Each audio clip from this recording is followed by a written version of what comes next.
Uno munsi hibonekeje ku buhinga ngurukana bumenyi amasanamu y'umuntu w'umupfasoni ariko arahohotera arakorera ibidakorwa umwana mutoya.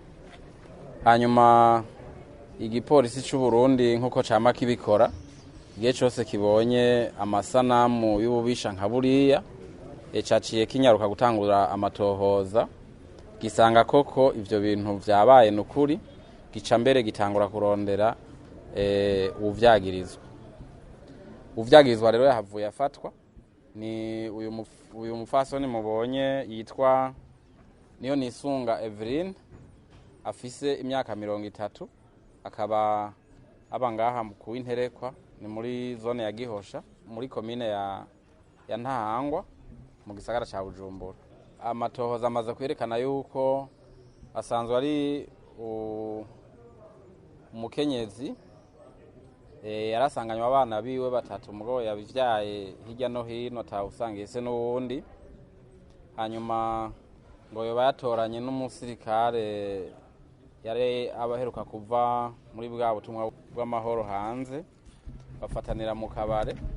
Umusirikare yitwa Caporal Chef Ndibungura Calixte, asanzwe akora ari umusirikare ari ku kazi. Ama barafatana ngo baratinda barubaka.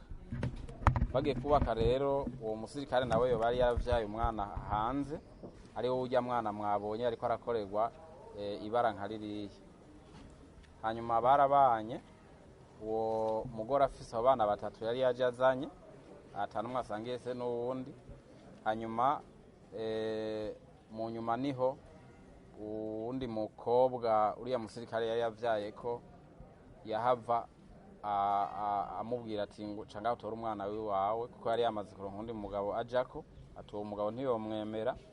Hanyuma rero mu kwezi k'umunani guheze niho nyina w'uyu mwana mwabonye yahavamo amurungikira se wiwe. Hanyuma araheza aja gutogwa, bamurungitse ngo isaha imwe y'ijoro, bamurungika bamushize ku modoka avuye Muyinga. No mwana atarakwiza n'imyaka 5, bamushize ku modoka ari wenyene avuye Muyinga. Hama baraheza bamurungika ngahi ni Bujumbura, bamurungikiye uyu muryango. Uyu mugore mubonye nyene niwe yagiye kumutora. Hanyuma ico yakoze kuva kimutora yagumye amukubita n'ibitusi vyinshi mwabibonye ku masanamu, gushika rero nuno musi aho vyahavuye biraja habona, kuko murabona ko bahavuye bamufata amasanamu ariko arabikora.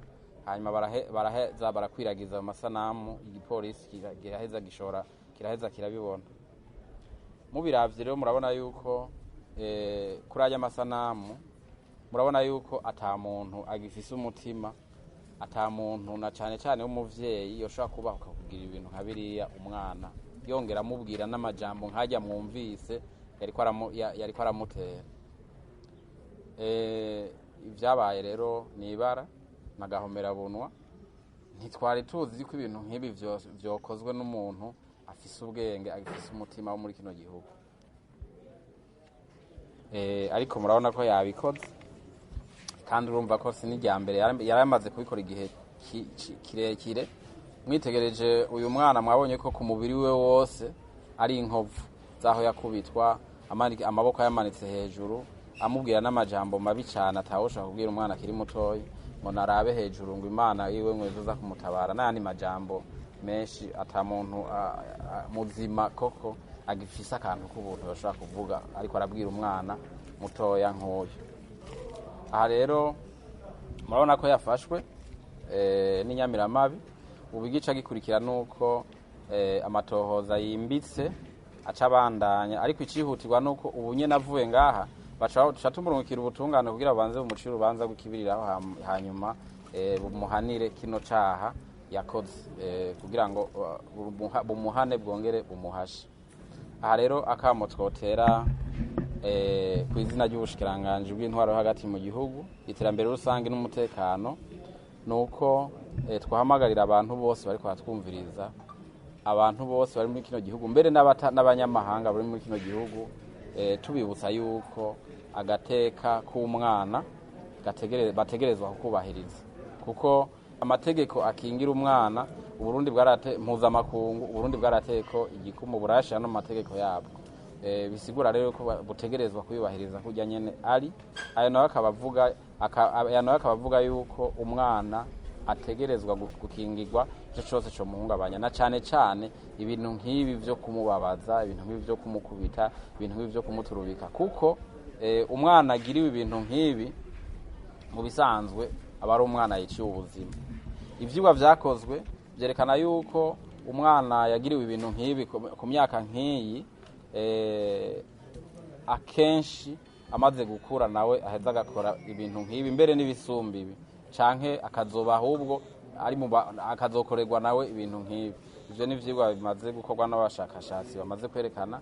Muca mwumva rero yuko uwimugiriye mu bisanzwe abashaka kumwica amwicire hejuru, hanyuma azonatume haba izindi ngorane zidasanzwe, kuko amaze akora ibisumba nk'ibi yaramaze gukura. Murumva yuko bica bishikira ahantu henshi, bigashikira n'abantu benshi. N'urukwega ni ibintu bigenda ari nk'urukwegana. Aha rero twosaba abarundi bose cyane abavyeyi kwikebuka, tubibutsa yuko mu mico y'ikirundi umwana atari uwumwe, umwana n'uw'igihugu. Uwo umwana noneho tuvuga mu kirundi yuko ari Burundi bwejo. No kuvuga rero yuko kumukingira ntibikorwa gusa n'abavyeyi biwe canke abamutunze. Kumukingira bikorwa n'abantu bose, uhereye ku bavyeyi biwe canke abamutunze, ukaja ku bari mu kibano, ukaja gushika no ku nzego zose za leta, bagategerezwa gukingira umwana kuko ariko kazoza ka kino gihugu.